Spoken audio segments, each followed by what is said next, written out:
Well, earlier on, I found a quiet space here at the RNCM, away from the hustle and the bustle of the festival and the enthusiastic sounds of the trade stands, to sit down with a trio of professors.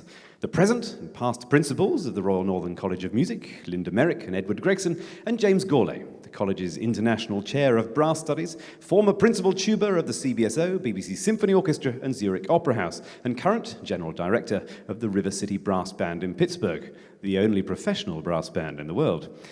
I asked James how it all began. I started in a school band at age 10 when the then school janitor came round with some old battered instruments and asked for volunteers to start a brass band in the school. Of course, there were no volunteers. It was a thing that people just didn't do. And then the headmaster read the list of names who would be the volunteers.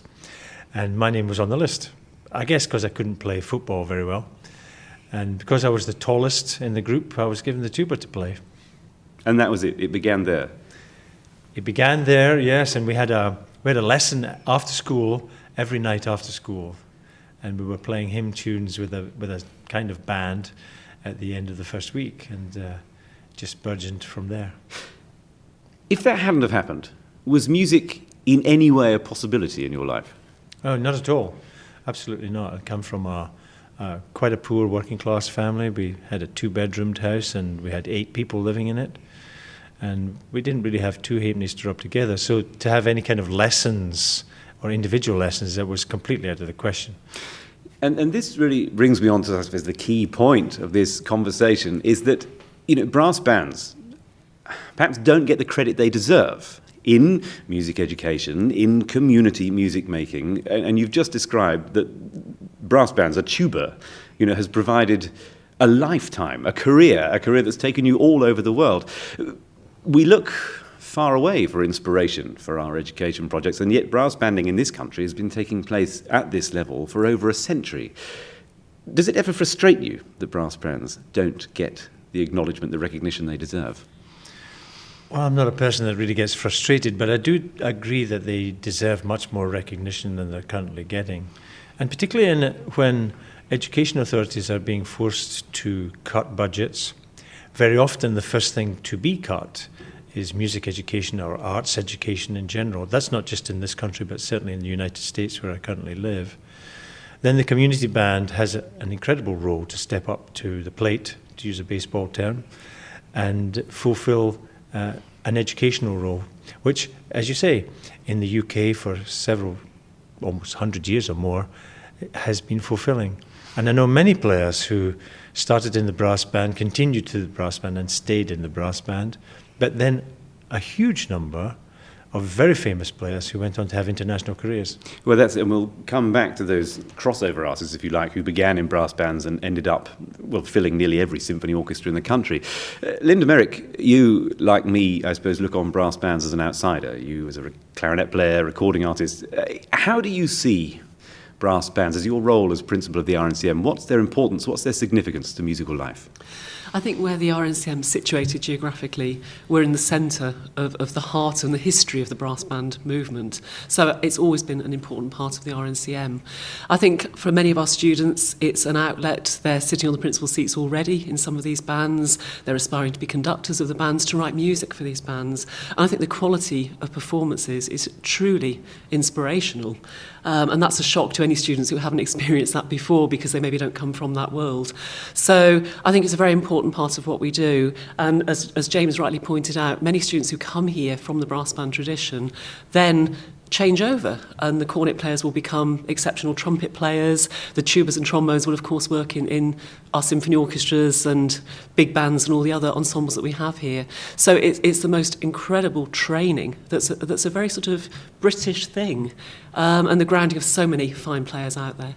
Well, it is the grounding, and it is those brass band arrangements, the fact that as a cornet player you're playing what's essentially a violin part, aren't you, that's given so many trumpet players the phenomenal technique that has made them the envy of the world. People do look on the brass playing tradition of the UK in awe, don't they? And Jim, you've worked both as a symphonic player, as a brass band player, as a chamber musician with the Philip Jones Brass Ensemble. And Philip Jones, the group when it started, I'd say at least half of you, if not more, came up through the brass bands, didn't you? I think probably almost all of us, apart from Philip Jones, came through the brass band.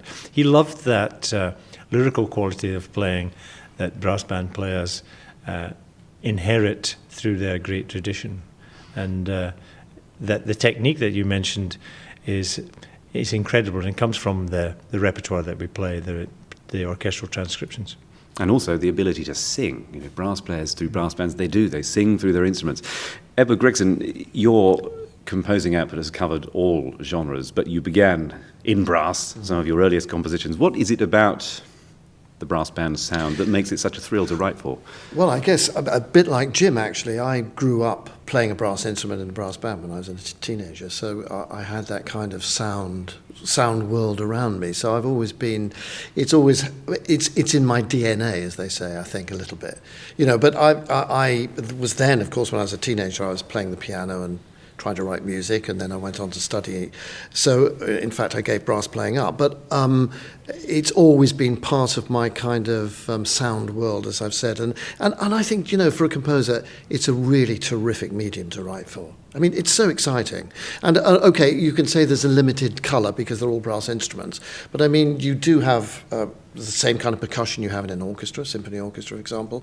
And, you know, with the use of different kinds of mutes and all that kind of stuff, you can actually create, as we know from some of the contemporary music that's been written for brass bands, very exciting sound landscape. So, yeah, I think it's a great medium to write for. And if we go back, actually, to those early works, your tuba concerto, when you recorded that with Bess's and John Fletcher, there's a fabulous picture with you with Andre Previn, who came to the recordings. He's there in that fine fur coat, isn't he? How did you bring Andre Previn to North Manchester to sit in with a brass band? Well, it was nothing to do with me. It was sort of serendipitous, if I can put it that way. I think there was a producer in the BBC called Ian Engelman, who was a great guy. He used to do a lot of arts programmes. And he had this idea. Previn had come to the LSO, which you both will remember, as the new music director, and of course he had this fantastic reputation, Hollywood, and writing glitzy music and all of that. Wonderful musician. And Ian Engelman thought, right, why don't we take you to the north of England to discover what the British brass band is all about? Previn didn't know anything about brass bands at that stage. So in fact, that's what happened. It so happened that he went to Bess's, which is, I think, Jim, the oldest British brass band. It stretches back to 1830 or something. Certainly one of the oldest. Incredible. So he went there and he went to Black Dyke in Yorkshire. So I had to go to one in Lancashire and one in Yorkshire, otherwise there would have been a world war. So it just so happened that concert, which Ivor James, the horn player who was conducting Bess's of the Barn at that time, had commissioned me to write this tuba concerto for John, who actually, as Jim has talked about, were both members of the Philip Jones Brass Ensemble. So that was rather nice. And then, of course, you know, so Previn got very interested in the sound of the brass band. And frankly, he was absolutely knocked out by the standard. He couldn't believe it. He couldn't believe the quality of these so-called amateur musicians. I mean, amateur really all, but not really in the ability of their playing, but amateurs in the sense that they had other jobs. He couldn't believe the standard. Yeah. Well, of course, where he was working at that time with the LSO, his principal trumpet had come up through that tradition. With Maurice Murphy was there at that time. Now, we've talked, all of you have talked a little about Philip Jones. Linda, the college is now the Philip Jones Centre for Brass Studies. He left his entire library. I'd like to talk a little bit about him and his legacy to brass music, because he really tried to take away some of those stereotypes, those images of traditional brass music, and give it sort of more refinement. And Jim, you were there in the heart of that group. Can we talk about the Philip Jones Brass Ensemble and, you know, how you played, what you played, and its history in brass bands? You know, those traditions are there, but it gave it a different atmosphere, didn't it? I think it's fair to say that the brass chamber music as a medium wouldn't exist in its current form without Philip Jones. He wanted to take brass chamber music to a high artistic level, as high as any string quartet. And arguably, he managed to do that, first starting with an actual brass quartet, and then gradually expanding to the standard brass quintet that we know today of 2 trumpets, horn, trombone, and tuba. And then he was a little bit dissatisfied with the overall sound of that, and invented the brass dectet with 4 trumpets, 4 trombones, horn and tuba. Developed a whole range of repertoire from the Renaissance, commissioned modern pieces as well, and made that mixture of programs for which he became famous. Apart from touring the world with that group, he made over 40 recordings for Decca, which people still listen to today and are highly influential to whole generations of brass playing.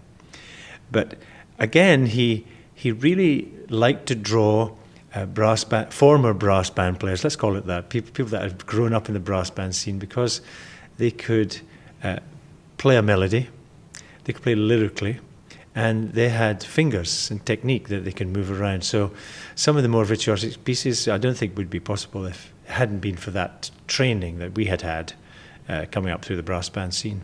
This legacy of established composers writing for Philip Jones is something that carries on today with a lot of the new music that's written for bands. Linda Merrick, young composers here at the college have incredible opportunities to write for brass ensemble, brass bands. They do. We ensure that all the works our composers write, our student composers, are performed. So they will have the opportunity while they're here to write for the fantastic RNCM brass band and many of the brass ensembles here at the college. And many of them are taking up that opportunity.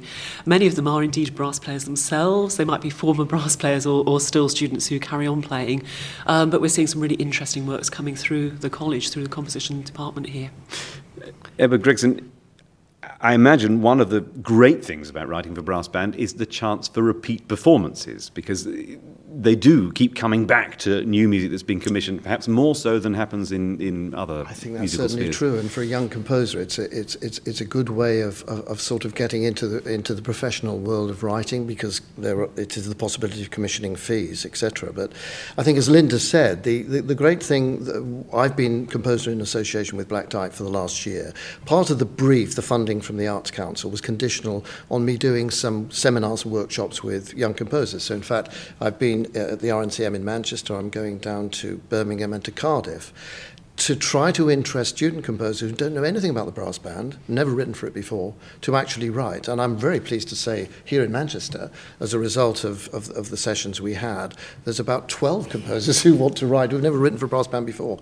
I do believe that the future of any genre is in new music. I mean, I know I would say that because I'm a composer, but with brass bands, if they were to rely on the music of the past, it would die out. We desperately still need renewal of new music, contemporary music. And, you know, people who are listening to this program may think that, oh yes, well, brass bands play old music. But in fact, they may be surprised to know that people like Birtwistle and George Benjamin, to mention two, have actually written and James McMillan have written substantial works for brass band. And these pieces are played, albeit not as often as some of the more popular programs, but they're important. Well, thank you all very much, Professors Linda Merrick, Edward Gregson, James Gourlay,